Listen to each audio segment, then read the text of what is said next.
The government companies, the PSUs, were the only ones actually, investing in capital investments, because the private capex was almost non-existent. Last 5-6 months, the private capex has started coming back, and our estimate is that the government capex will come down and the private capex will start picking up to maintain, the investment rate of the economy. So I don't think it's a large concern. I think overall government borrowing also, I think, should be under control, and that should also be good from the liquidity conditions point of view.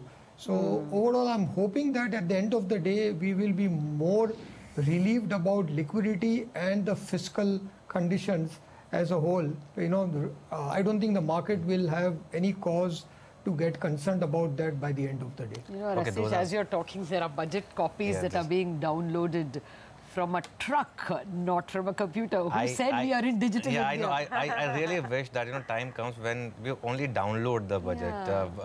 There's absolutely no need in this age to print so many copies and waste so much paper. Environment, so many desk calendars, diaries, and now budgets. I think everyone needs to adapt to the new realities and perhaps work towards that. Hopefully things will change, but that's the tradition, of course. Those are the budget copies. By the way, also keep an eye on the banks coming out of PCA. Now, some part of this is priced in. So, Bank of India, for example, from 75 to 105, Oriental Bank of Commerce, Bank of Maharashtra, of course, non-F&O stock, so that's the top gainer, up 13%. But OBC and Bank of India, both opening 4% higher. I don't know if you want to chase these stocks, because this is not new news. You knew that these would be 3 stocks which will come out of PCA, and that has happened. So, for all, perhaps after opening higher, there could be some profit taking. Rashesh, I wanted to discuss the other macro issue which impacts market as well. The auto sector in India has been derated, and it's across the board: two-wheelers, four-wheelers, commercial vehicles, and that's that's a barometer of how the economy is doing. Your thoughts on what's going wrong here?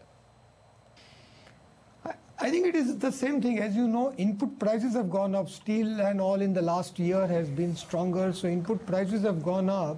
And along with that, I do think the tight liquidity conditions is not allowing the new buying to happen at the same pace that it was there. So I do think high interest rates and tight liquidity conditions, housing and auto are usually the first